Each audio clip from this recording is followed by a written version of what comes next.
I'm Professor Jordan Peterson. I'm a clinical psychologist and a professor of psychology at the University of Toronto.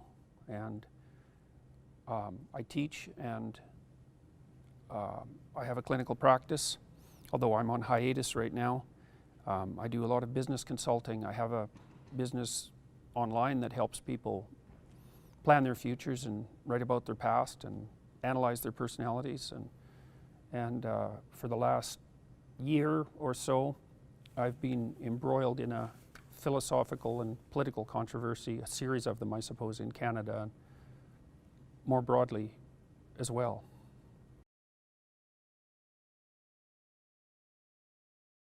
So the question is, why does public shaming work on the human mind? Well, it's a good thing that it works. You know, I mean, it takes a lot of different emotions to make people properly social.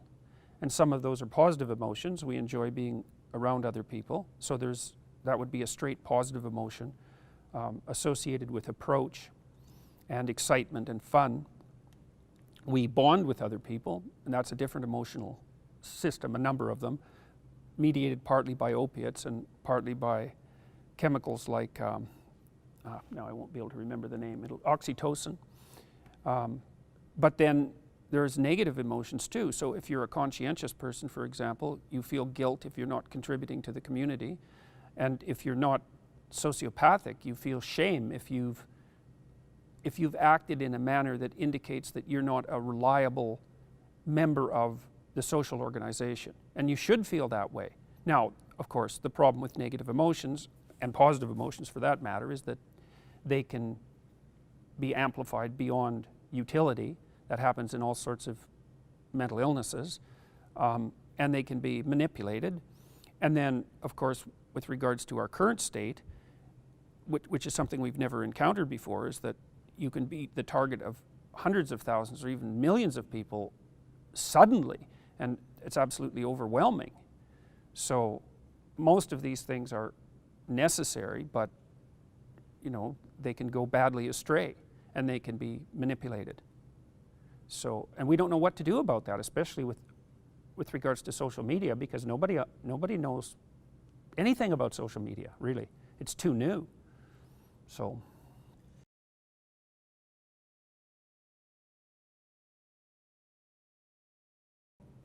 I don't know if the media per se has hijacked shame. I think that ideologues hijack shame regularly. You know, you saw this, for example, under the Maoists in particular, where they used public shaming constantly as an ideological tactic. And so now, to the degree that the media, let's say, whatever that is now, is complicit in pushing an ideological narrative forward, you know, and maybe the postmodernists would argue that you're always pushing an ideological narrative forward no matter what you're doing. They're participating in the harnessing of shame for specific political ends. And, well, if you believe, like the postmodernists do, that the world is nothing but a stage of competition between different groups who are competing fundamentally for power, then there's no way out of that. But I think that's an unbelievably dismal view of the world. I also think part of the reason that there's an alternative media growing, particularly on YouTube, is because there are ways of presenting information that aren't precisely ideologically motivated. Now, it's tricky because you have to have a framework through which you look at the world in order to understand the world. And it does tend to be a narrative framework, because narratives tell you how to get from one point to the other. And human beings are always getting from one point to the other. I mean, we're alive, that's what we do. And so this is something Jean Piaget, a developmental psychologist, pointed out. In some ways, the truth is not so much a set of facts, although there are forms of truth like that, as a process. And the people who are popular on YouTube, Joe Rogan's a good example, is he brings people in and they have a discussion. And the truth is actually in the process of the discussion. And the reason I think Rogan works so well is because he's actually trying to learn something when he's talking to his guests. He isn't driving forward his a priori notions. He has them, because everyone does, but he's looking to expand them and transform them during the conversation. And so the truth of the conversation isn't so much in the conclusions as in the dialectical process by which those conclusions are generated. And people actually really like to listen to that. So when I lecture, for example, because my lectures have become quite popular on YouTube, I'm not telling people what conclusions I have drawn, although I can't help but do that to some degree. I'm trying to extend my knowledge of the topic while I'm lecturing. And so what that enables people to watch is the process by which new maps of the world, that's a good way of thinking about it, come into being. And that's very exciting for people. Well, that's what we do in a conversation like this, if it's a real conversation. You know, we're trying to figure out what's going on, rather than to state categorically, this is what's going on and these are the people behind it. It's like, well, no, we can toss out hypotheses, we can try to figure it out, and that's what makes the conversation engaging and interesting. A lot of these new interviewers, let's say, run very long shows. They're not sound bites, they're not clips, they haven't been run through the production mill, and actually people on YouTube don't like that sort of thing. They like it raw. There's lots of people on YouTube, like Girl Says What, Karen Strawn. She just sits at her kitchen table and talks, and there's a bit of editing, you know, to get rid of the ums and that sort of thing, but you get the whole thing. You get to draw your own damn conclusions. And I think that's, we were talking a little bit about truth. It's like, if you're a journalist, see, this journalist came and did a story about me in a magazine called Toronto Life last year, eh? And he did quite a bit of background research, and the article was actually pretty well researched, but he couldn't resist the temptation to tell his readers what to think, you know, and so he had some opinions about me, and they weren't particularly positive, and so he'd lay out some of the background information that he had gathered, and then he'd tell the readers what that meant. And the piece came out, and I wasn't very happy with it, and so I wrote him and I said, you know, like, kudos on your background research, and why the hell didn't you just let the readers make up their own damn minds? You don't have any trust in your journalistic ability, you don't have any trust in your audience, so you wrote a propaganda piece. Now you might say, well, you can't help but introduce your biases, and of course to some degree that's true, but you can present, see, the world's too complex to describe completely. And so you have to lay a structure on it in order to simplify it. And you might say, because of that, there's no way of getting at the truth, because you have to lay this structure on it and simplify it. But that's actually not technically correct. Like, imagine that, because when you simplify the world, you're basically compressing it like a compression algorithm.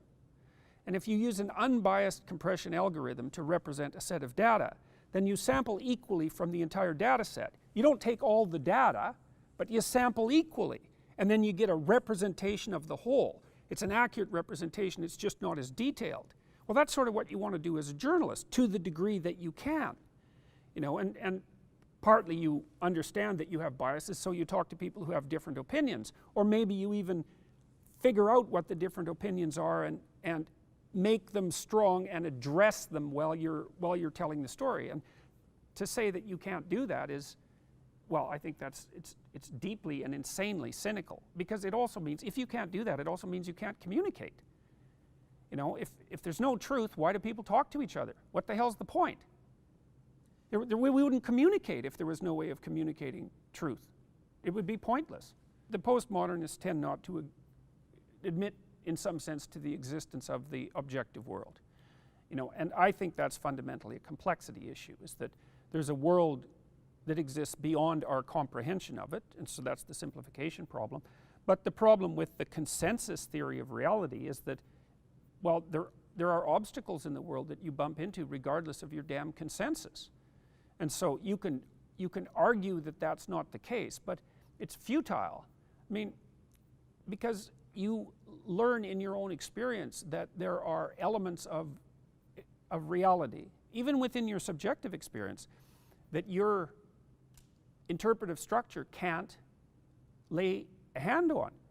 You can't argue yourself out of being hungry, especially if you're really hungry. You can't argue yourself, sometimes you can't argue yourself out of being in love, even if you know it's the wrong person. You can't, and fundamentally, you can't argue yourself out of pain.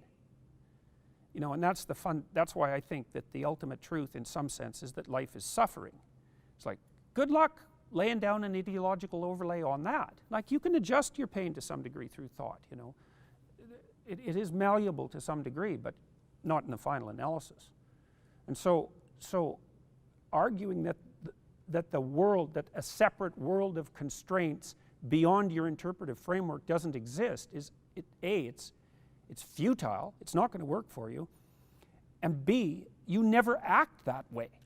You know, people who talk about science as, say, a patriarchal Western construction, you know, they're making observations that the scientific method is, first of all, to some degree, a consequence of the subjective interest of the researcher. Fair enough. And that researchers are subject to ambition like everyone else. And hey, absolutely. But part of the scientific method is the competition of ambitions and the decision through the competing ambitions about what actually constitutes the shared ground of experience. And you might say, well, I don't believe in any of that. It's like, yes, you do. You use computers. You fly on airplanes. You drink filtered water. You participate in the technological society. And you, by participating in it, you indicate your assent to the ontological presuppositions and the epistemological presuppositions upon which it's based. And you might say, well, no, I don't. And I would say, well, who cares what you say? I'm going to watch how you act, and as a better indicator of your fundamental truth. And there's no reason to assume whatsoever that what you say and what you do are in alignment. Like, they might be, but often with people they're not in alignment at all. So, and the postmodernists are a classic example of that. They wouldn't turn to Marxism otherwise. You know, because the postmodernists say, well, there's no grand narrative, everything, in some sense everything is a matter of contextual interpretation. And then that leaves them with nothing and nowhere to go. So the Marxism comes in as a substitute for that, or maybe even the postmodernism was just a rationalization for the Marxism to begin with. It's not obvious from the historical record. But they don't act out their claims because they can't. So this post-truth idea is, that's a demonic idea, really. I mean, you know, that's strange language to use, but there are some ideas that are so pathological that only archetypal descriptions are appropriate.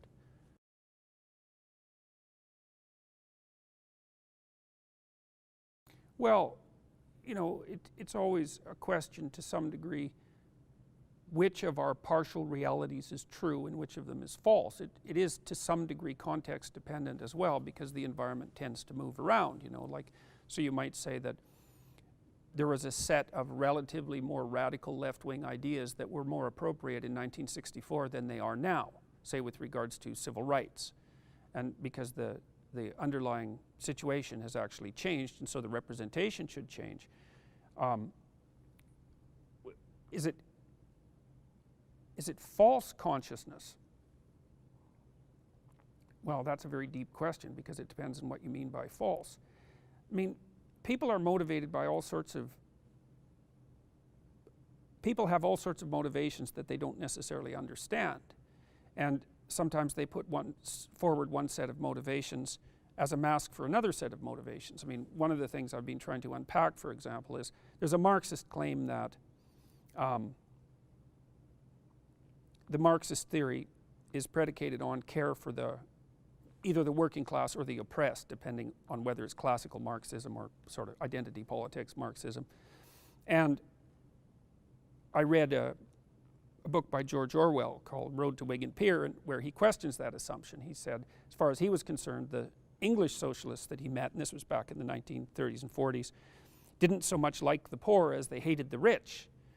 Well, maybe that isn't true of everyone who wants to speak for the working class, but it's certainly true of a substantial number of them. Often you use an ideological mask to shield from yourself what your true motivations are. Say, well, you look at Marxism and you think, well, are the Marxists actually motivated by compassion and the desire to help the working class? Well, then you allow the Marxist ideas to unfold in society and you watch what happens. What happens is the working class gets slaughtered, and so does everyone else. And so then there's an indication that the stated motivations and the real motivations aren't the same.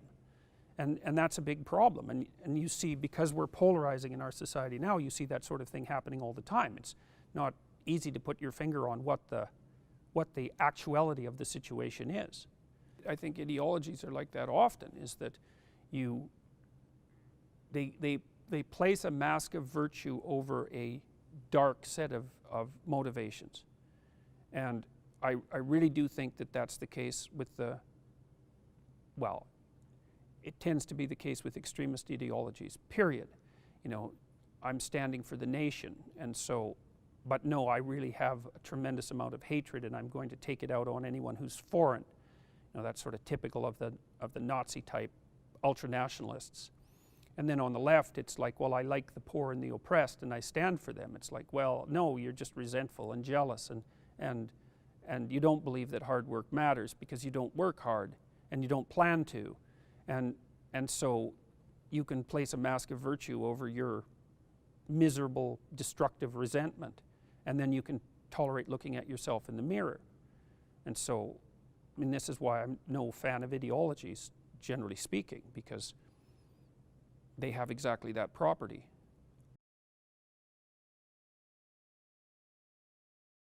I don't know how we know, but I do know that we know.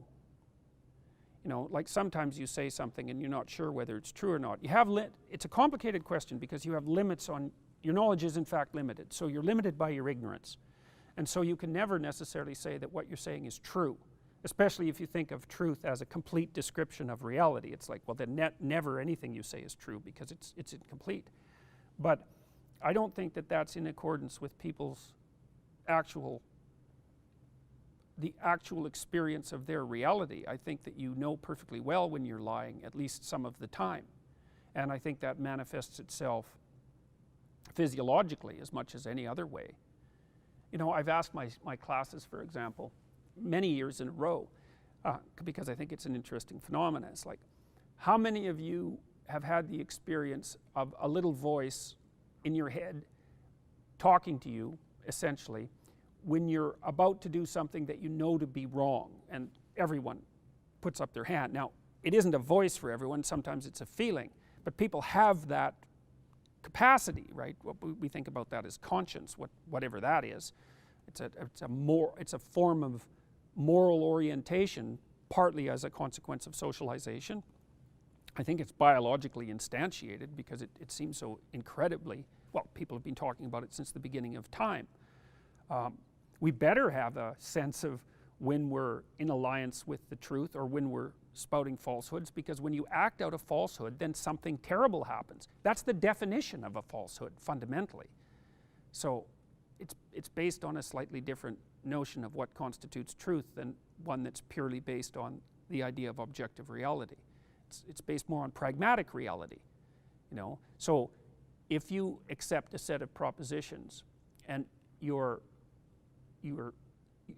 receive a psychophysiological signal that that's unreliable, that's an indication that if you act it out in the world, you're going to walk over a cliff, and then you'll die, and that'll be the end of that.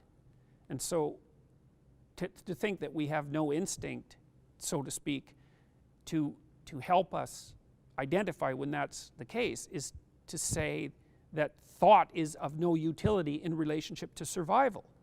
Well, I mean, you can say that if you want, but it's not a very credible argument.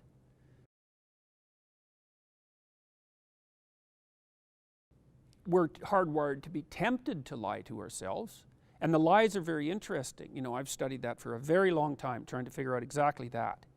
Now, so imagine that your belief systems are essentially maps of the world. So they're maps that you use to orient yourself with, because we move from point to point, right? We're active creatures. And then those maps are very complexly structured. They're sort of hierarchically structured. And so, for example, you have some assumptions that are predicates of more of your actions than others.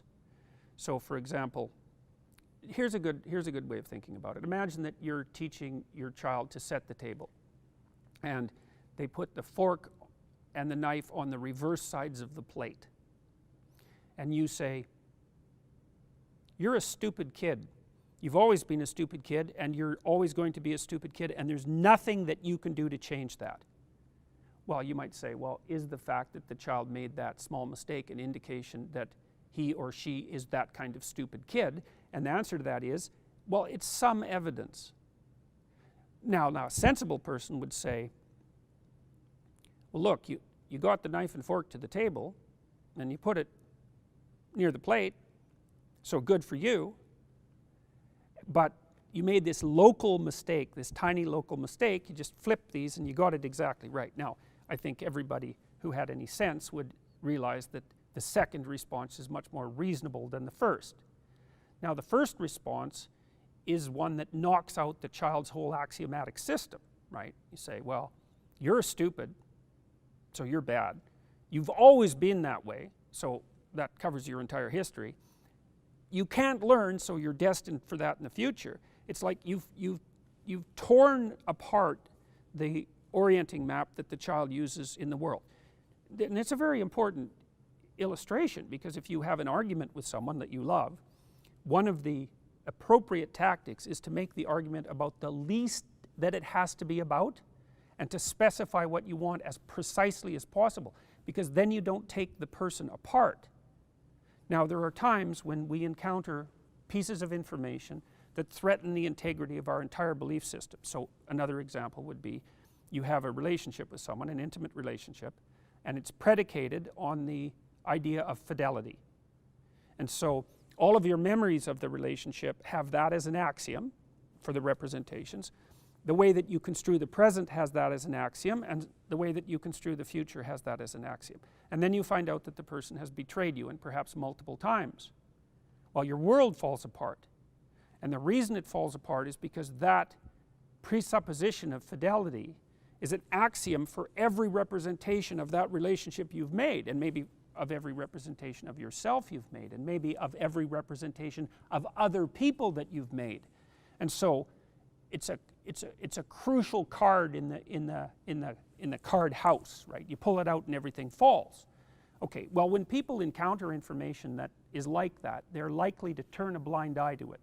Well, and that often happens in the case of betrayal, because it's very rare, it happens sometimes, it's very rare that if someone in an intimate relationship betrays you, that you can't go back over the past and think, you know, there was a hint 2 years ago, there was another hint 18 months ago. We weren't holding hands as often, you know. He or she was always distracted. I knew, but I didn't ask any questions. It's willful blindness. Now, the ancient Egyptians, they represented the state as Osiris, and Osiris was willfully blind. That was one of the characteristics of the state, and it was because of that that his evil brother Set, who was like a precursor to the idea of Satan, chopped him up and destroyed him. And so the lies that you're talking about are often sins of omission rather than sins of commission. It's like something threatens our axiomatic system at a very fundamental level. We get a physiological signal of threat. The physiological signal says, you should watch this and pay attention and unfold it and unpack it. And we think, no, we're not going there. And no wonder, because like, you want your whole house of cards to collapse and you fall into chaos? It's a terrible thing. So that's why we're motivated to lie to ourselves. But it's not helpful. And the more you do it, the more likely a precipitous collapse is to occur, because you're not updating your world models. And actually the neuropsychology of that's reasonably well understood. A guy named Ramachandran, for example, has done some good work on that, and Alcone and Goldberg as well. And but that's why, you know, it's very useful to know that our axiomatic systems orient us in the world and regulate our emotions. And so if you destabilize someone's fundamental axioms, you dysregulate their negative emotion. That's also why people fight so hard to protect not only their belief systems, but their social systems. So well, there's plenty of motivation to falsify, but it's a bad idea. You live out the falsifications, and the world hits you.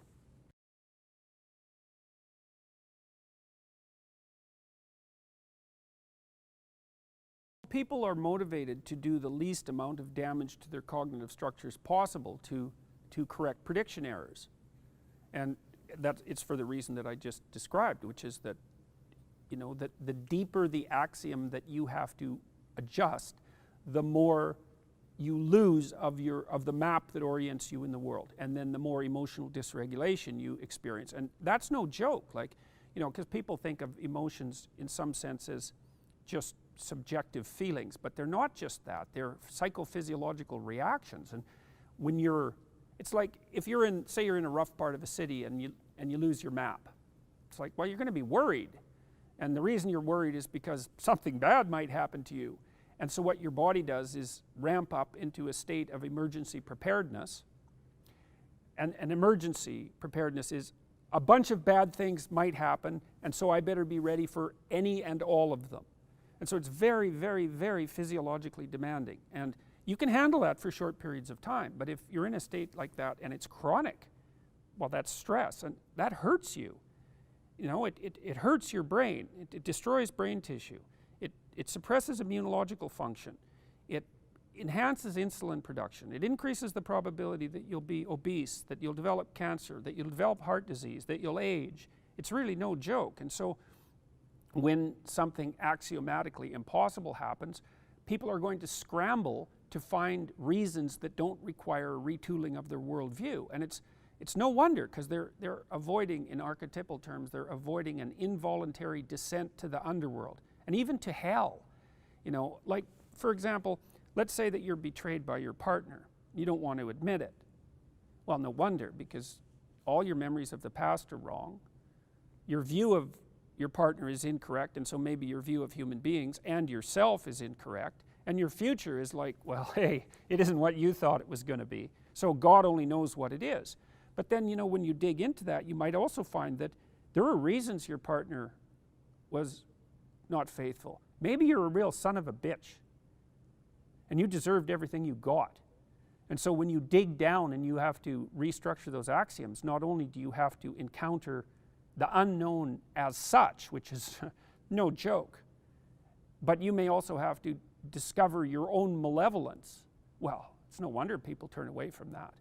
You know, like a worldview adjustment is a major revolution, and and you may not recover from it. That's the other thing. You know, if you're broken, and you can be broken by betrayal, there's no reason to assume that you're going to pop out at the other end of that sadder but wiser. It just might do you in. It might kill you, or maybe you're chronically depressed, or maybe you're resentful and hostile and murderous. Or there's no reason to assume that you will recover.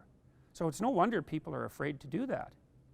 It's not surprising at all, and everyone is like that. So you struggle to find the least amount of repair you have to do to keep your pragmatic prediction system intact. Well, and often that means accusing someone else, because then they have to change and not you. And it means exaggerating one fact at the cost of another as you scramble to maintain your ground. I would say, I don't know if it's the media so much in the US as it is the Democratic Party. You know, the Democratic Party made some big mistakes in that election. They basically lost the election. It isn't so much that Trump won, although there's some of that, and in my view, definitely they lost. And I think they lost for a variety of reasons. There was probably a number of things that tipped the scales, because there wasn't much tipping that had to be done. But the fact that they decided to play identity politics was a big part of it. Now, what that means, perhaps, is that if the Democrats want to get back on track, they have to re-examine the axioms that led them to accept identity politics as an appropriate mode of being in the world. That's a big retooling, man. It may not even be possible. It may be that new Democrats have to emerge to replace the old ones, because the old ones are done. They can't learn. It's too late. We'll see.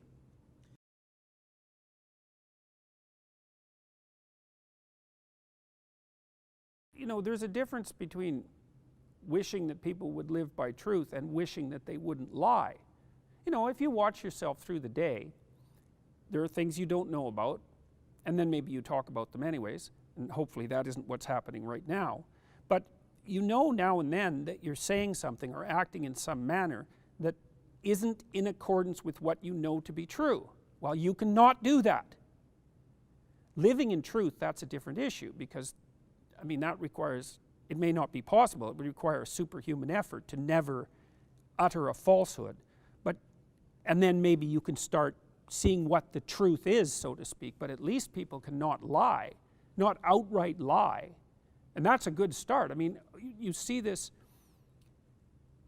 well, I've had some posters put up in my neighborhood recently, warning the community about me. So that's actually what they say, community warning, you know. And and I don't mind that people disagree with me. It's their fate. They'll act out their presuppositions and they'll find out what the consequences are. So fine.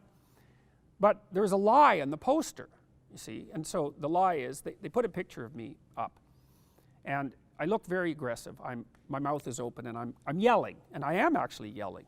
But the reason I'm yelling is because I'm at a free speech rally that was shut down by radical leftists. And they took the mic and they shut down the PA system and they blasted white noise. And so the reason that I'm yelling and look aggressive is because I'm trying to make my voice heard over their noise.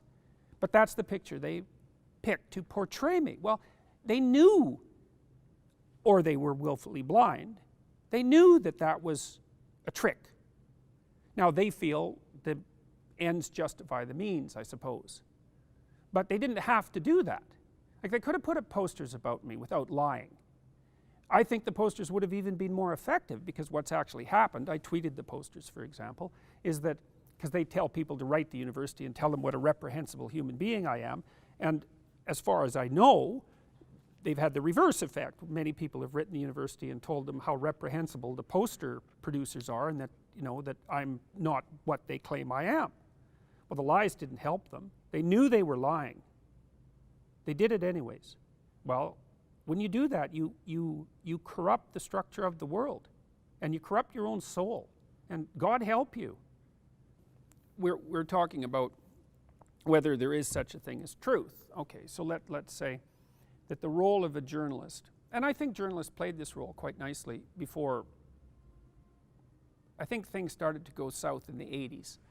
But I think the journalists in the 70s and 60s and 50s and so on were, many of them were trying to lay out an unbiased simplification of the situation and to let the viewers, readers, make up their own minds, you know, to the degree that that was possible. Like, if you look at an old Time magazine, it's a completely different thing. From the 70s, they're like 100 pages thick. It's all text. It's dense. It's denser than today's Economist by a large margin. And, you know, it's people grappling with ideas. Okay, so now that isn't how things work now in the, let's say, in the mainstream media, to use a rather cliched phrase. Well, you know, maybe they say, well, it doesn't matter. There's no such thing as truth anyways. It's like, yeah, it matters. Nobody under 30 listens to you. Why?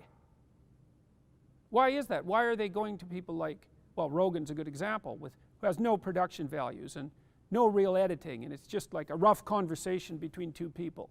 Why are they listening to that? Well, there's your evidence. Now, you don't have to pay any attention to it, and I don't really think that the classical media giants are paying attention. I think they're too old, actually. Like, I was looking, there was an MSNBC clip on YouTube about this robot that has embedded AI and some emotional responses. So I was kind of interested in that, so I went and watched it, and it was like a 4-minute clip. Only had like 12,000 views, which I found peculiar. But they put a 30-second ad at the beginning of it, and you couldn't skip it.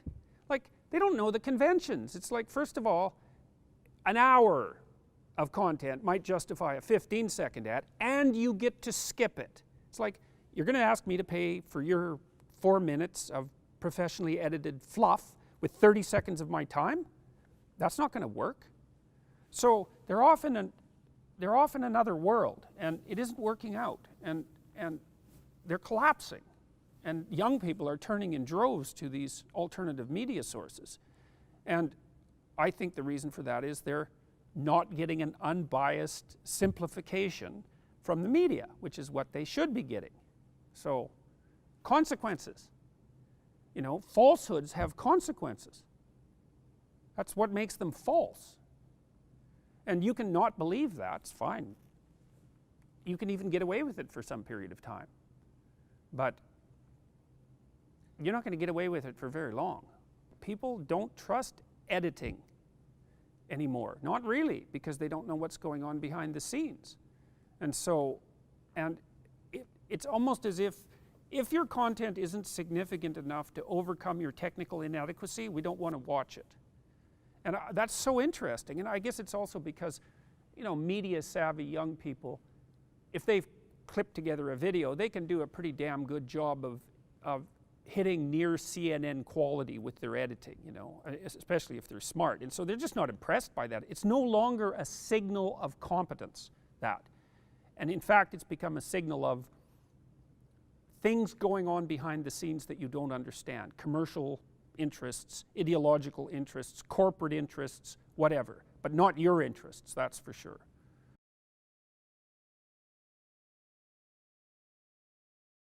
Well, if it's news, it's kind of like, that question is sort of like the question, what constitutes information? Well, if something's informative, well, it informs you, and what that means is it brings you into alignment better. There should be an alignment between you and the world. If you're properly informed, you're in a formation, right? And a formation is ordered and sequential. And you think, well, what does that mean? Well, if you and I might ask you for directions and you inform me about where I'm going, and then I follow your directions and I get there. It's like, so I'm in alignment with the world all of a sudden because you've informed me. Well, if it's real news, it informs you, and what that means is it updates your map. You know, it takes something that's, you have a journey that you're on, and it isn't fully mapped out because what the hell do you know? And then someone tells you some news and you think, oh, I have to make a slight detour here. I have to change the way I'm looking at the landscape slightly. That's news. Now you might ask, well, is much of what is news actually information? And the answer I have to that is no, hardly any of it. I haven't watched television news for 30 years, I would say, because I think, well, if it's only relevant today, it's not relevant. I don't want to know what's only relevant today. Why the hell would I pay any attention to that? So, you know, I've subscribed to The Economist for quite a long time, although I haven't renewed it recently for a variety of reasons, but at least they're talking about things that are going to be relevant conceivably over a month or a couple of months period, and I believe they were reasonably unbiased, although I'm not so sure about that anymore. I think the quality of that magazine is actually dropped. News updates your map, and then you don't fall into a hole and get eaten by a crocodile. And that's what information is essentially too, is that it updates the manner in which you orient yourself in the world. So that's partly your perceptions and partly your actions. And you'll pay for that, right? Because it's cheaper to pay for it than it is to learn it through experience. So I guess that's what news is. News is something that it's cheaper to learn than it is to learn by paying for it than it is to learn through experience. And most of it's not news. I scan a lot of different sources. You know, I do look at newspapers a bit. I read a lot online, but I spend most of my time reading books, I read books mostly. That's where I get my news, you know, and you might say, well, that's not the cutting edge dynamic news, and it's not. And I follow Twitter and I look online and I still glance at the major news front pages now and then. I like the BBC so far. But mostly I'm trying to concentrate on things that have a longer shelf life.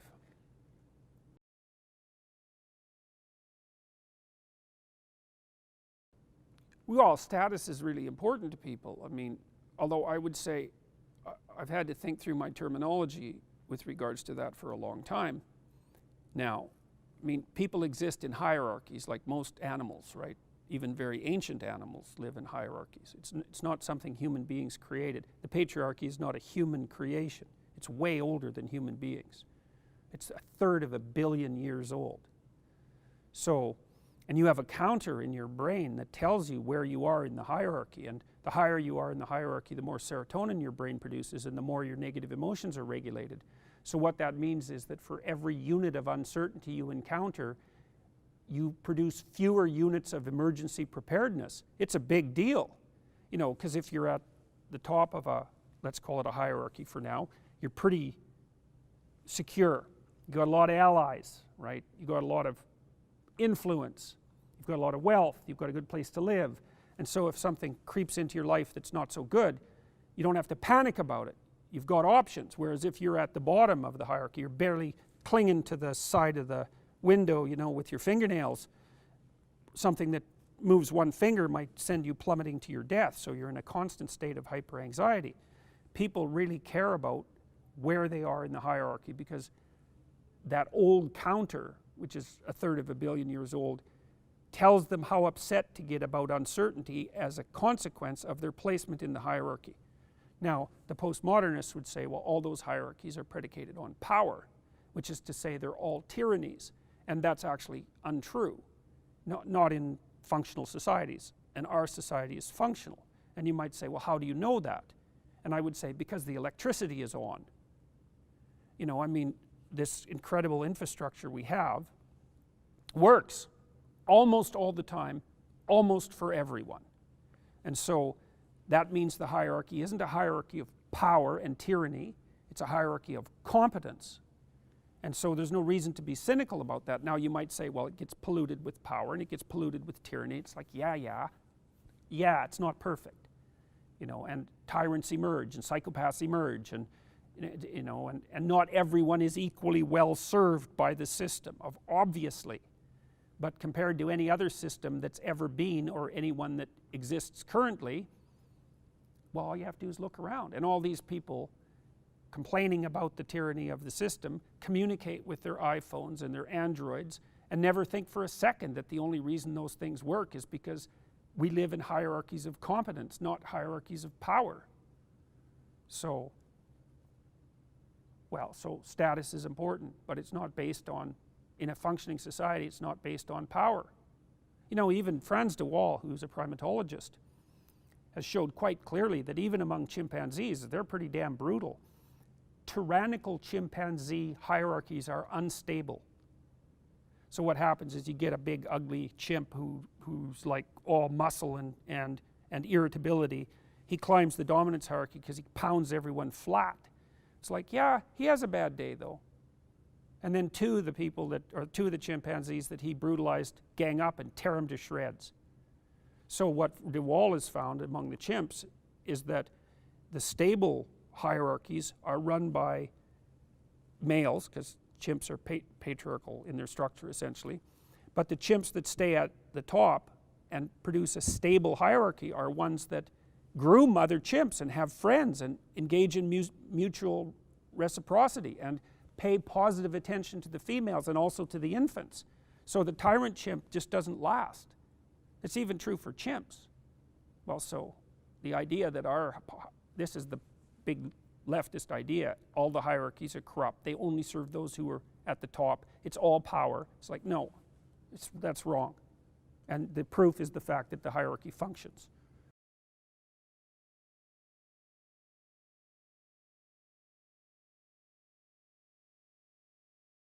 Well, the prestige of the classic media was predicated on their influence. And so let's say that the New York Times is an influential and prestigious outlet. Okay, why? Well, here's an example. You write a book, it hits the New York Times bestseller list. Well, who cares? Well, the reason you care is because if you hit the list, your book sales exponentially increase. And so the prestige is related to the power of the institution to change perception and behavior. Well, so it's the brand, you could say. So the brand is the marker of that prestige that's been stored up across time. Yeah, but the thing is that the older media forms are raping their brands, right? They have value because they were prestigious, because they did change people's opinions and behavior, but that's evaporating. And it's partly evaporating because, well, there are new media forms, and it's partly evaporating because people no longer really trust them to give them that unbiased simplification. And so, and the thing about the egalitarianism of YouTube is that it's got its pros and its cons. And then this is the same with the web in general, is that the signal to noise ratio, there's a lot of noise.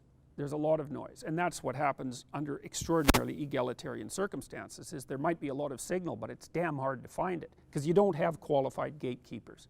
Now that's changing because even though YouTube is egalitarian, there's a vicious hierarchy that's already developed. Like almost everyone on YouTube has no subscribers, right? You know, 1,000, 100, something like that.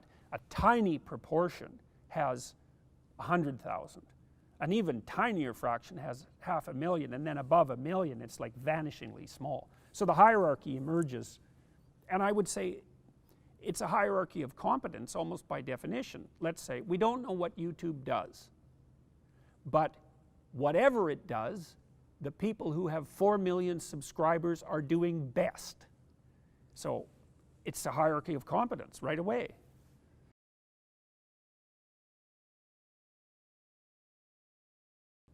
Well, like everything to some degree is a social construct. Like the problem with those sorts of phrases is that they're used as one phenomena causes for everything. That's how you can tell if you're talking to someone who's an ideologue. It's like, well, why is that happening? Well, it's the patriarchy. It's like, oh, I see, it's happening because of society. Well, yeah, of course. You know, you could even say that you die because of the inadequacy of the patriarchy. You know, if it just got its act together, it could figure out how to make you immortal. Well, fair enough. You know, that's true, although it's not true in any useful sense. It's like, is it a social construct? You got to be way more specific than that before a comment like that has any utility whatsoever. You got to delve into the details, you know, and you also have to define what you mean. To some degree, because we're social animals, there isn't anything that we do that society has no influence on. So, but that doesn't mean that everything is a social construct. That's just, it's muddy, muddy thinking.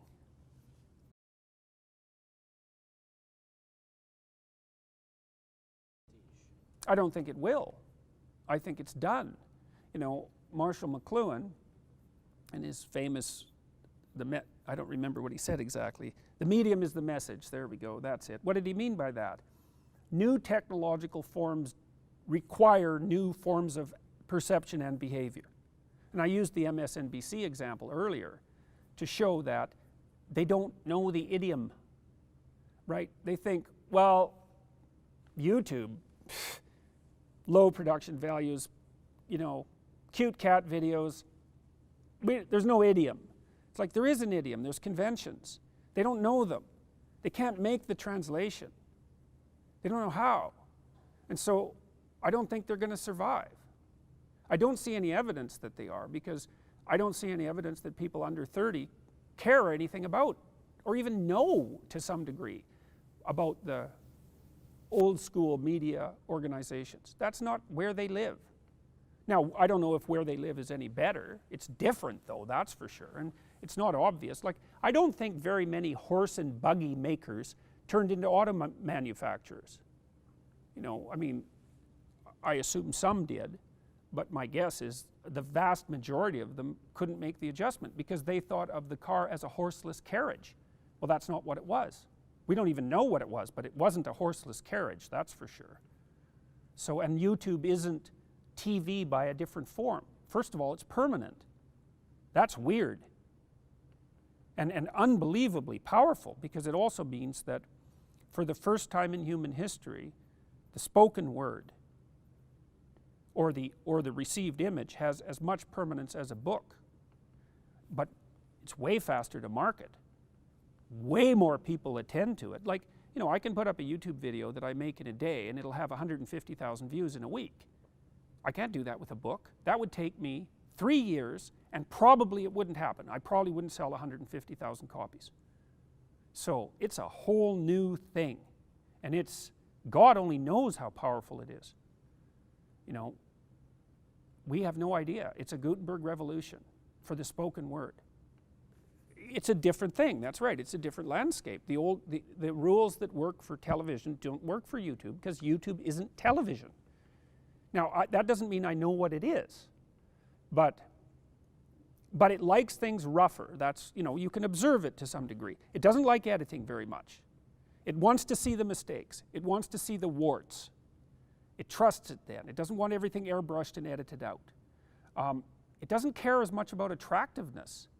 You know, like, it isn't like all the YouTube people who have become influential are the good-looking news anchors that you see on CNN. In fact, I think that's also something that people have come to distrust. So, but you just can't make the lateral move from an old media to a new media, especially if you have contempt for the new media, which is a big mistake. It means you don't know anything about it. So you're shunted off into irrelevancy before you realize it.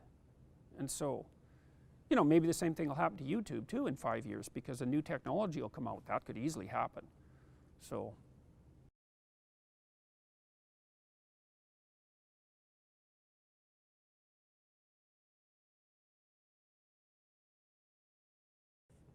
I would say no.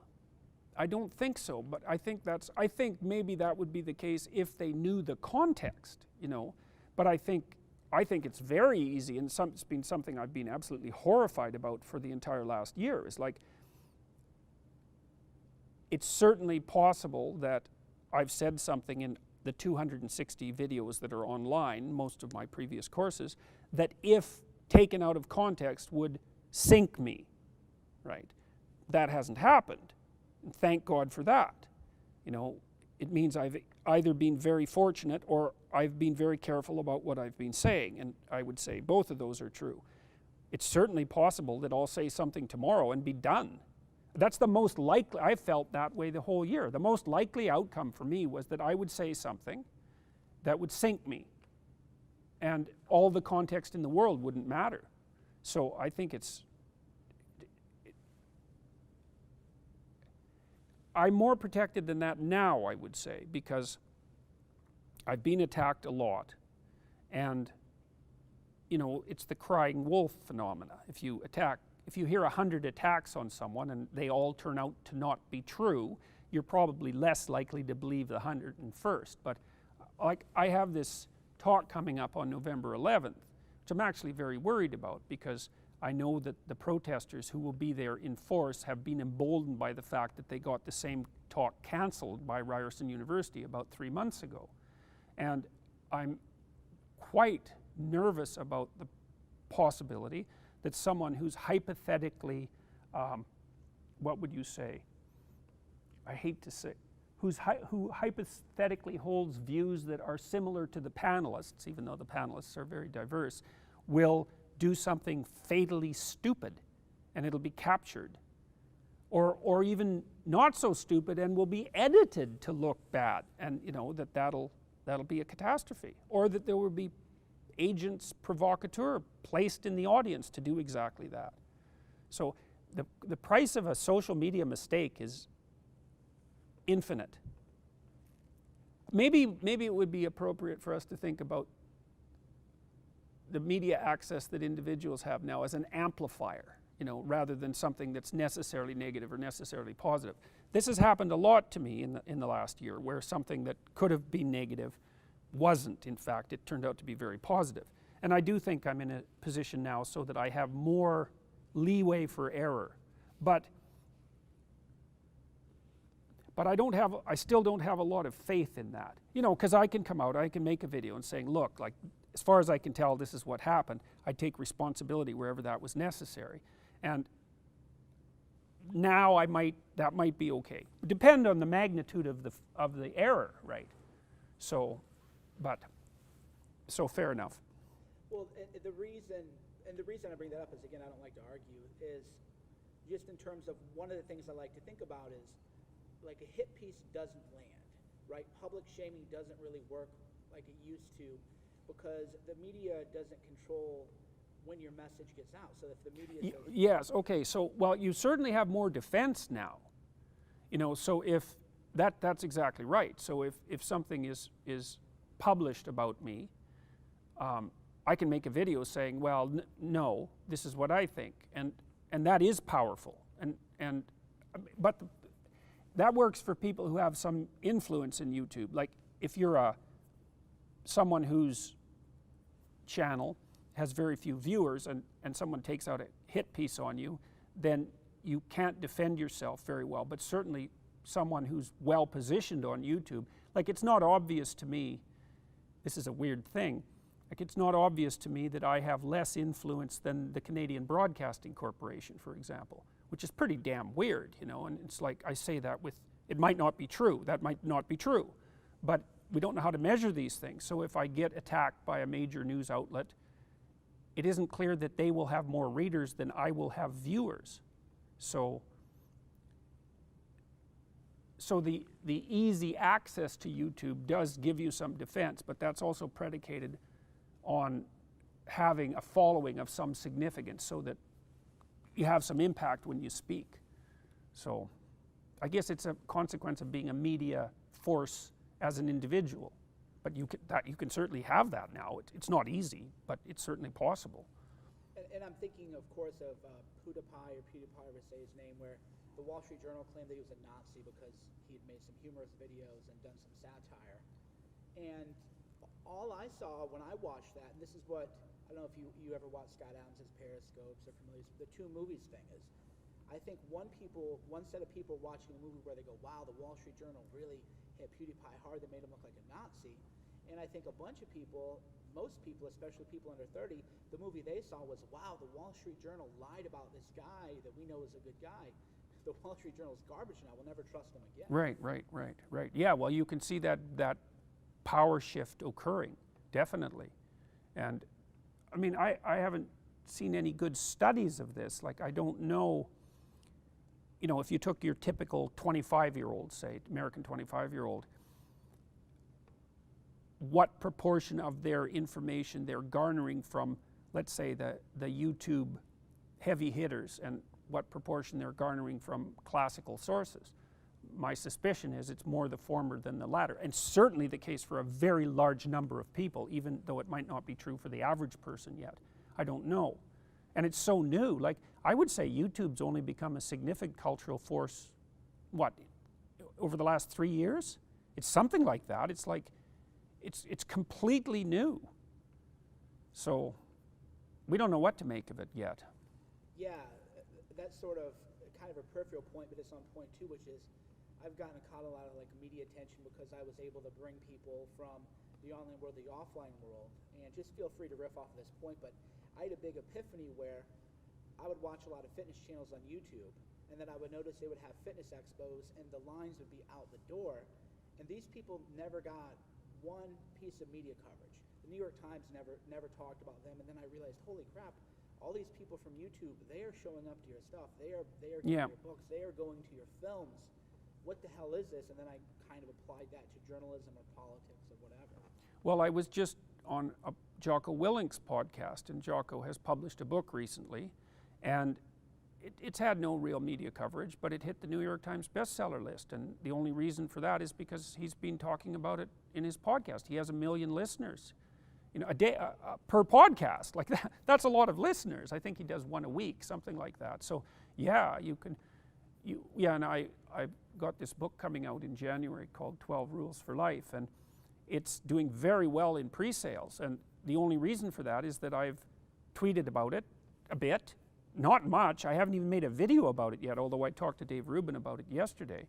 But we don't, and I'm trying to work that out with it's Penguin Random House that's publishing it, and they have publicists, right? And we're trying to figure out, it's like, okay, how exactly do you market this? Like, and I don't even know, like, is their publicity team any stronger than my publicity team? It's not obvious at all. And so, well, it's new territory. We're all feeling our way.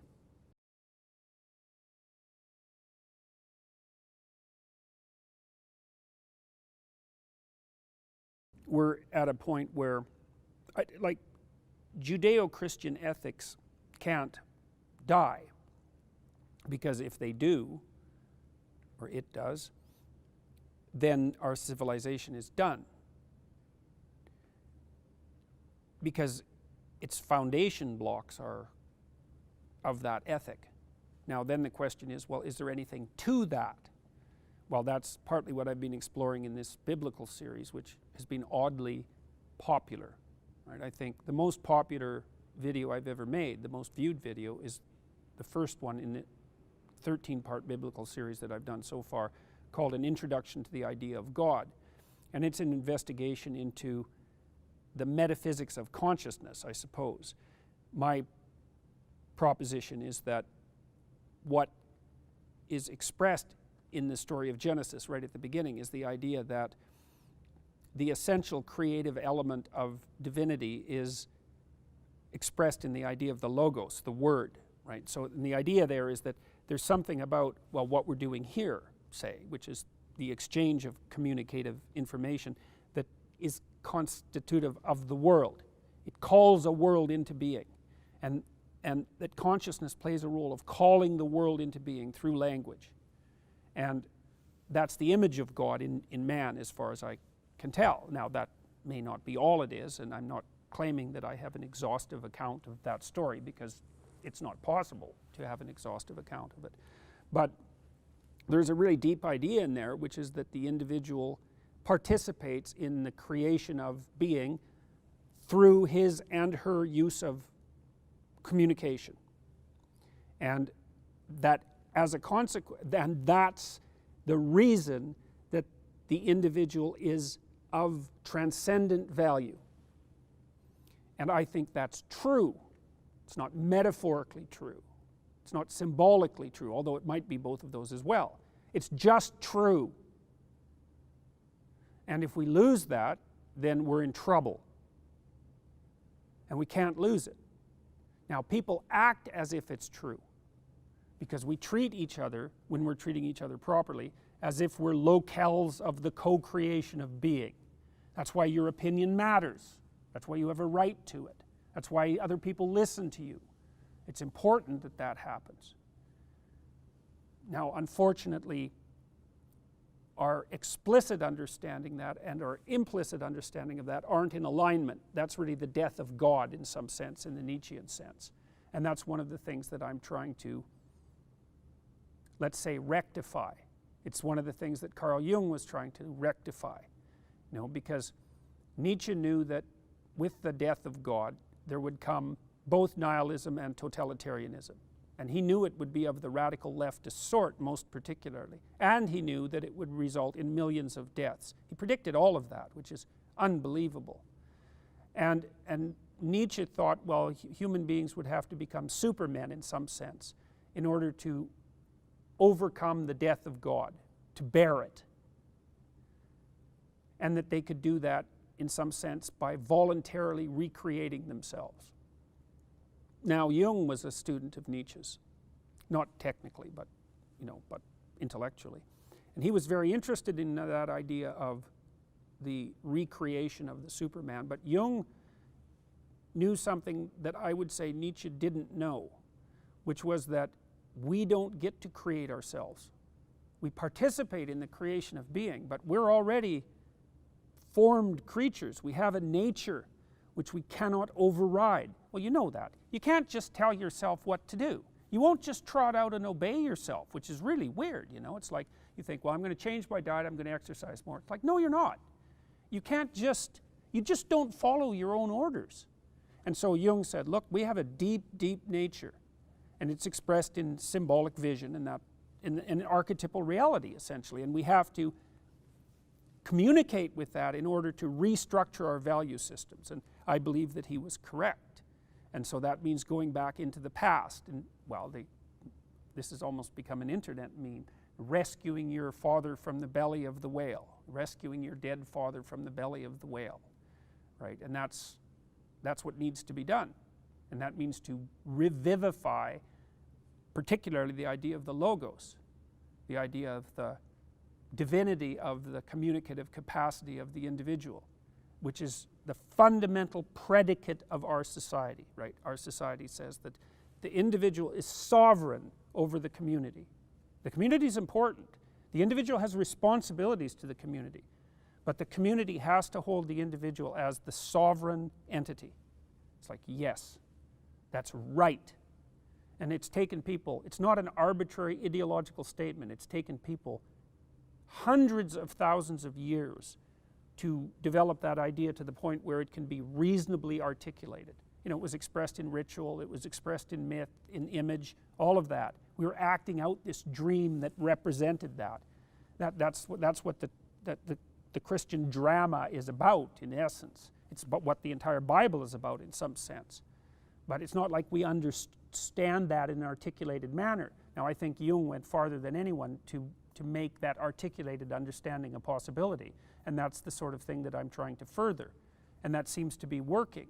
I mean, one of the things that I've noticed is that, and this is a remarkable thing, is that talking to young men in particular about responsibility and truth is a highly marketable message. They're half dead for lack of that message. And that's, who would have guessed that? You know, so I have this theater in Toronto where I give these lectures and they're sold out every time, which is, you know, if you would have gone to someone with a business plan and said, well, I'm going to rent this theater and I'm going to give lectures on the psychological significance of the biblical stories, what do you think? You want to lend me some money on that bet? They would have laughed you right out of the office. It's completely unlikely. But these old ideas, man, they're eternal. That's what they are. And you become dissociated from them at your extreme peril, psychologically and socially. Arrogant people, resentful people believe that deception works.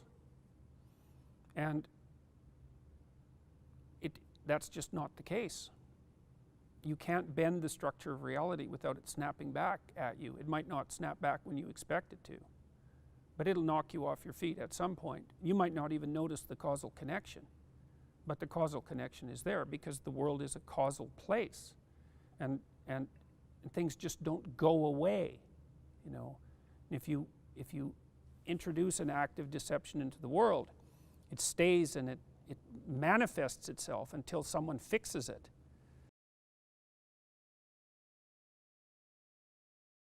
You know, the postmodern idea, one of them, is that there's an infinite number of ways to interpret the world. And that actually happens to be true. So you have to give the devil his due. The world's a very complicated place, and there's a very large number of ways of interpreting even a very small set of objects.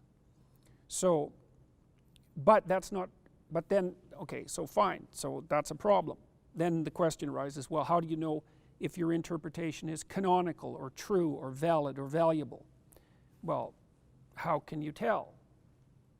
Maybe you can't. That's the postmodernist claim. And then immediately everything devolves into something approximating a power game. It's all very sketchy in terms of its logic. But the initial presupposition is correct. But the second presupposition is wrong, because actually the range of interpretations that you can successfully apply is unbelievably tightly bounded. And it's bounded, well, it's bounded in the case that we talked about earlier with regards to the chimps. There are levels of brutality that the chimp troop will not tolerate. So here's how the constraints work. I mean, first of all, there are the constraints of the world beyond the social. Let's call that the natural world, for lack of a better term. And if the interpretation of the world that you're using doesn't allow you to meet your basic biological requirements, then you die. Now, you might say that, well, just because you die doesn't mean that you were wrong. It's like, okay, you can have a discussion about that. But it certainly does mean that you're dead. So, and if you're not dead and you don't have a useful, proper interpretation of the world, then you're in extreme agony, and you're probably going to want to avoid that, because that's sort of the definition of agony. It's that which you want to avoid. And so there's a lot of interpretations of the world that you can have that will produce agony. You can walk into a biker bar and go, like, harass the biggest, ugliest guy in there, and then you'll get pounded half to death. And that'll be an indication that unless you were aiming at being pounded to death, that wasn't a good selection from among the infinite number of interpretations applicable in that bar. Okay, so those are pretty basic, right? But then there's more complex ones, like we shouldn't have an interpretation that works today but that puts you in a worse place tomorrow. That's a tough constraint, right? That's a really tough one. But then it's even worse. You shouldn't have an interpretation that works today but puts you in a bad place next week or next month or next year or maybe even 10 years from now. So there's a sequence of temporal extensions across which your action in the present has to function. It's like good luck figuring that out. That's hard. That's really hard. You act now so that you benefit in the future. But that's not the end of the constraints.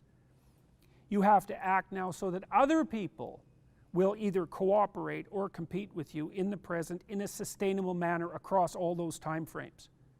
So, infinite number of interpretations, yes. Finite number of practically applicable interpretations, like really bounded, tightly bounded. That's actually why in some sense there are archetypes, because there's a very small universe of functional interpretations, and they're ancient and stable. Otherwise we wouldn't even be able to perceive the world. So the whole postmodernist idea is correct with regards to the infinite number of interpretations and just wrong beyond belief about the rest of what unfolds as a consequence of that initial presupposition. And those time frames can extend into eternity. That's the thing. Well, and you know, the fundamental religious claim is that your proper time frame should extend into eternity, right? And that's sort of the idea behind acting so that you enter paradise for eternity. That's, speaking psychologically, that's the idea. You should aim at the eternal good. And that should be the constraint system within which you perceive and act moment to moment. Yeah, and again, that's not a metaphor. It's not a symbol. It's none of those things. It's actually, as far as I can tell, it's just true. So, and how could it be otherwise? How could it be otherwise than that what you should aim for is the highest good that you could conceive of? How could it? It's by definition that's what you should aim for. The highest good is that which you should aim for. So, and you have to aim. You can't even see without aiming. So you have to have an aim, and it should be the highest aim. What is it going to be? You should aim for the lowest. Well, no. It contradicts the very idea of aim. So, well, so that's part of the postmodernist critique. And well, then you asked about its relationship with Christianity. Well, so there's an aim in Christianity, apart from its individuality and its emphasis on the logos, the truth, right, and the highest aim. There's actually an elaboration of part of what that highest aim is. And it's rough, man, it's a rough one. And it's sort of embedded in the idea of Christ's passion. And so two things happen that are archetypal in the passion story. One is that Christ takes responsibility for the evil of the world onto himself. That's a psychological statement. It's like, you're human, right? Human beings have the capacity for malevolence. So the malevolence in the world is your problem. It's partly there because you're not good enough. You haven't put yourself together enough. And you're capable of those things. And you can say, no, I'm not. It's like, yes, you are. You just don't know, and it's no wonder you don't know, and it's no wonder you don't want to know. But it doesn't matter. And so Jung said, the shadow reaches all the way down to hell. And what he meant by that, it's no joke, and this is why people don't read Jung. It's like, it's not fun. He says, you look into your heart when you're deceiving and arrogant and resentful, and you go all the way to the bottom of what's there, and you're going to find something that once you see it, you'll never be the same. Well, so people don't go there. Well, Jung said, well, that's a precondition for any form of enlightenment. That's why Christ has to harrow hell before he can ascend into paradise. No, that's a terrible idea. Okay, so that's the malevolence end of it, but then the other element of the passion is, well, it's to voluntarily accept your torturous destiny. voluntarily. That's what acceptance of the cross means. Symbolically, the cross is an X. You're at the center of that X. That's the center of suffering. Okay, what are you going to do about that? You're either going to embrace it or you're going to run from it. Well, are you going to embrace it? I mean, that's a hell of a thing to embrace. Well, what happens if you run from it? It gets worse. So there's a call there. There's a call to accept and attend to the malevolence, to constrain it, and a call to courageous being in the face of ultimate tragedy. And that's part of the highest aim. It's like, that's not symbolic. It's just true. And so we can't lose that, because the alternative, like you think, well, what's worse? Is there anything worse than voluntarily accepting your own crucifixion, so to speak? Yeah, running from it. So you got your poison on the one hand and you got your poison on the other hand. You get to pick which one. But there's no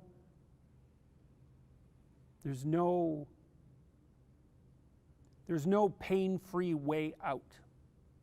So you're either going to act nobly in the face of that and try to make things better, or you're going to act in a cowardly, deceitful, and resentful fashion and make everything worse. Those are your choices, and you're making that choice with every choice. That's the axis of choice.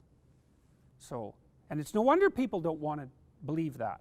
God, that's a horrible thing to believe. You know, we think people have meaningless lives because they've abandoned God and they're nihilistic, and isn't that a catastrophe for them? It's like, yeah, it's a catastrophe. But it's not clear to me that it's more difficult than the alternative, which is to think, oh, you're actually responsible for your decisions.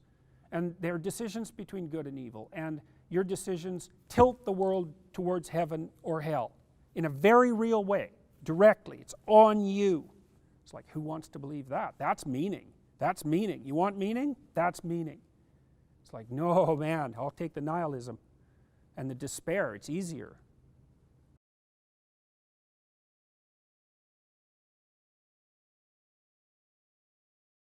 Oh, because it was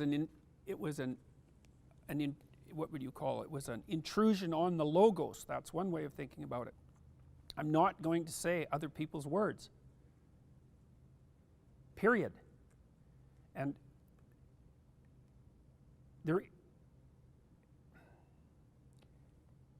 well, I just explained why to some degree.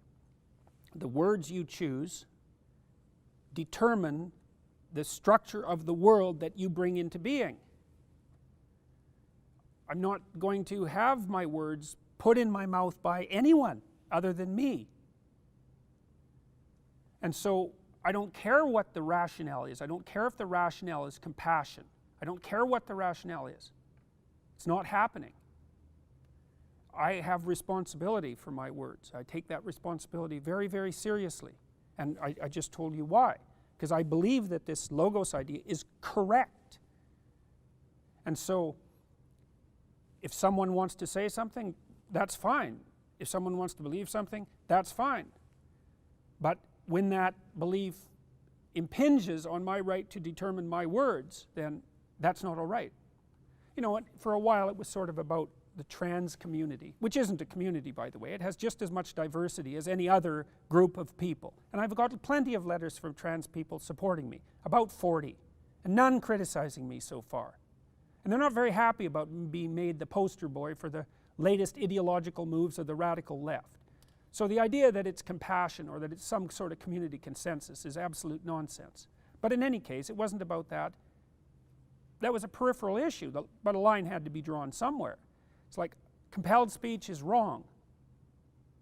So I'm not doing it. And when I made my video, which I made like at 3 in the morning one night because I was upset about a variety of things, including this legislation, I think the reason that it went viral, there was a bunch of reasons, but one was I actually said that there was something I wouldn't do.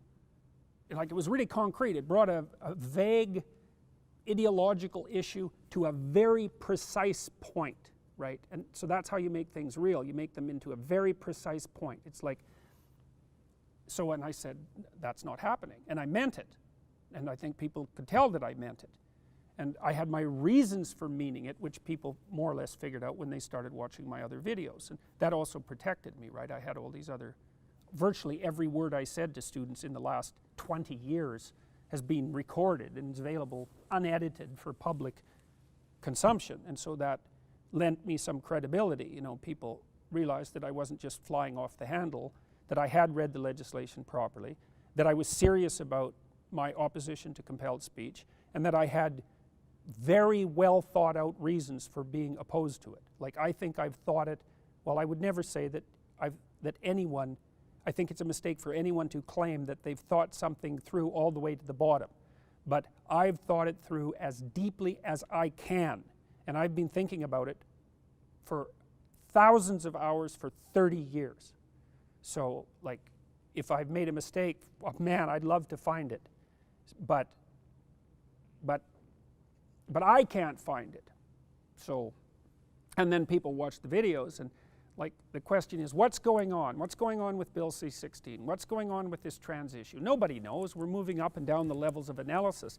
Is it political? Is it ideological? Is it philosophical? Is it theological? What the hell's going on here? Well, the people who opposed me said, well, it's all political and so are you. And I said, no, it's not political at all. It's philosophical. It's probably even theological, but it's at least philosophical.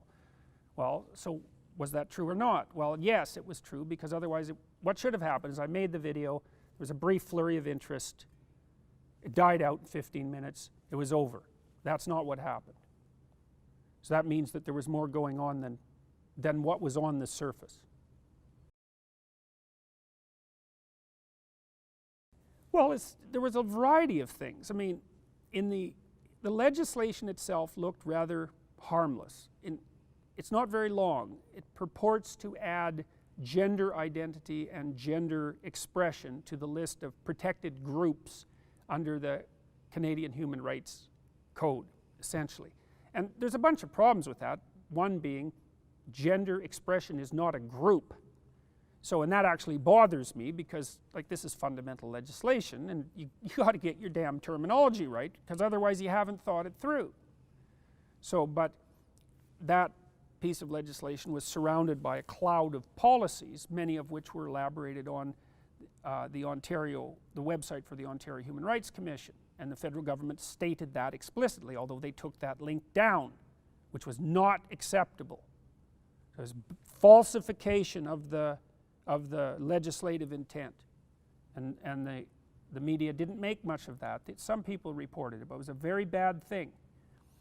Anyways, in the legislation there were a number of things that I objected to, one of them being the instantiation of a social constructionist view of gender into the law. The social constructionist view of gender is incorrect. Now, social, as we already discussed, social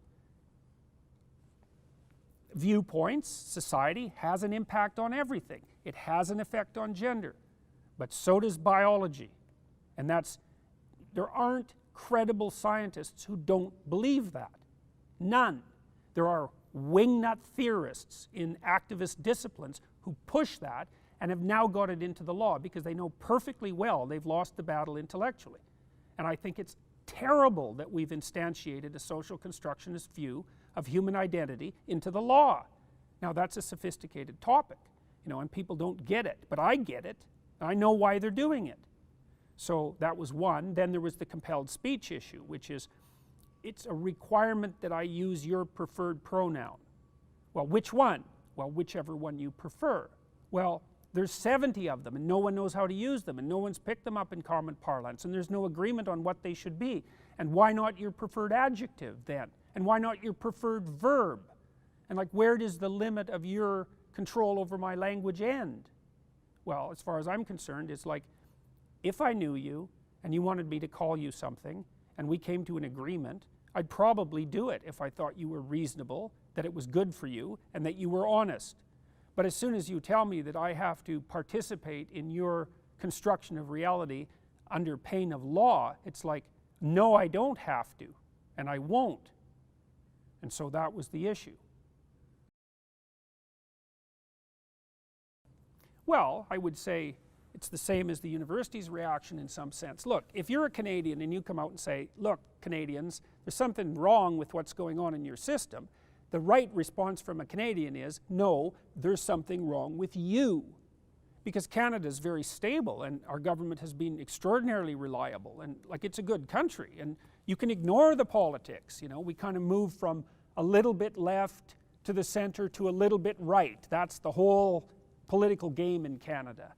You know, so if anybody comes out and says, wake up, something's wrong, you should not believe them, and then you should figure out, well, is there something wrong with this person? And so that was the initial response. It's like, there's probably something wrong with this person. You know, he's making a fuss, and maybe he's mean, and he won't, you know, be nice to the poor oppressed people.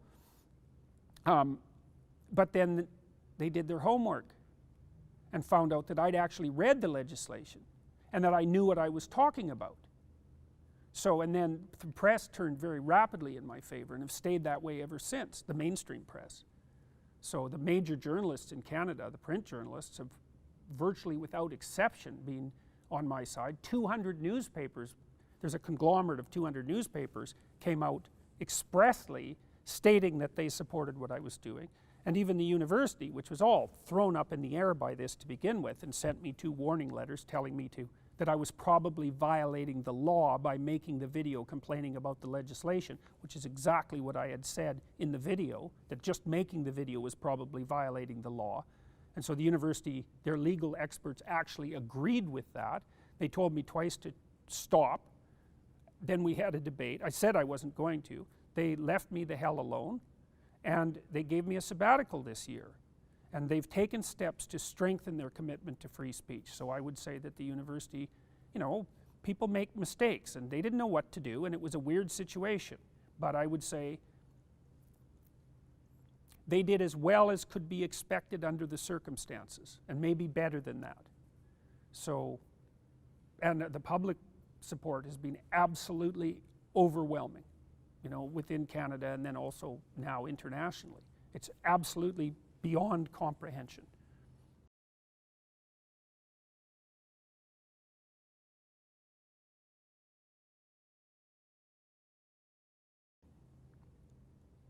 Well, it's tricky, right? Because you are making decisions about what to include and what not to include when you're, well, when you're making this film, for example.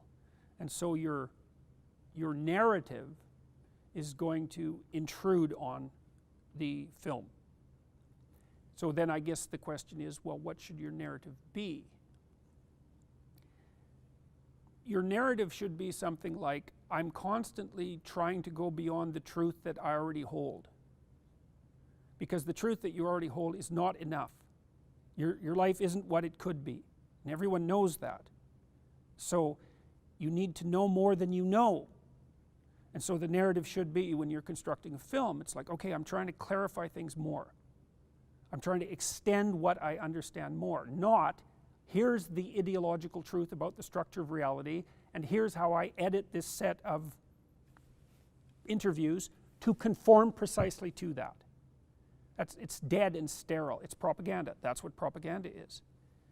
And that's a propagandistic conversation can even be that. And you know when you're listening to one, because they're boring as hell. You know, if you listen to a conversation and there is genuine striving for the truth, it's a compelling conversation. This is partly why I don't script my lectures. Because what I'm doing when I'm lecturing isn't telling you what I know to be true. What I'm doing when I'm lecturing is trying to figure out things better. And so I'm thinking. I don't know what the consequence of the thinking is going to be. But I hope that it'll be more clarification of the proper path through life. And the reason that I'm committed to that is because I know what happens when you deviate from the path. It's not good. It's seriously not good. It's like world-shaking not good. And we know this. If you read who I would regard as the most profound analysts of the totalitarian societies of the 20th century, they come to the same conclusion, which is that the totalitarian states would not have been possible without the moral corruption of the individuals within that society. So it was the degree to which the individuals within that society were willing to falsify their own experience that produced the totalitarian state. And if you think that through, then it should make you quake in your boots, because it means that to the degree that you falsify your own reality to yourself, say, you're contributing to the pathologization of the state. And the state is no joke, and you think it's powerful now, you wait 10 years. So we better get our acts together, because there's things coming down the pipes that we want to get right, or else. So artificial intelligence would be one of those things, and we're seeing all that already in places like Google. They're using AI to what would you call it, censor. Well, you better have your act together before you design AI systems that regulate people's communication, because they're going to get unbelievably powerful and really, really fast. There are many things that everyone does that each person knows to not be true. Like they're micro decisions usually. You know, they may say, well, the macro narrative is accurate. The thing about, you know, there are some circumstances under which a predominantly liberal narrative is accurate. Liberals are high in openness, they're quite creative, they're not very conscientious, so that's a problem, but they tend to be creative and entrepreneurial. That's extremely useful. But conservatives, they're lower in openness, generally speaking, they're more tradition bound, and they're very good at implementing. And so both those narratives, so to speak, if you think about them as embodiments or articulations of character, have their place in the world. It's the dialogue between them that keeps the balance right. So to the degree that what's being shut down is dialogue, genuine dialogue, then that's a big problem. Liberal or conservative, doesn't make any difference. So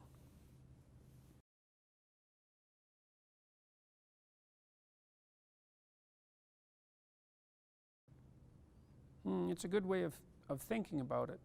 I mean, I suppose what that means in some sense is that I'm correct in proportion to the degree of my suffering, something like that. And then the problem with that is you have a competition of suffering under those circumstances. And that's actually the origin of intersectionality. You know, the oppression narrative was lacking differentiation.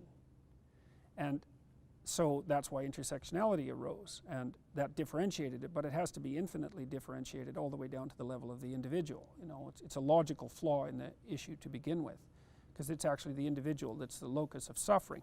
But it isn't because you're suffering that I believe you. It might be that I have some compassion for you because you're suffering. It might depend on why you're suffering. Sometimes I might think, well, that serves you exactly right.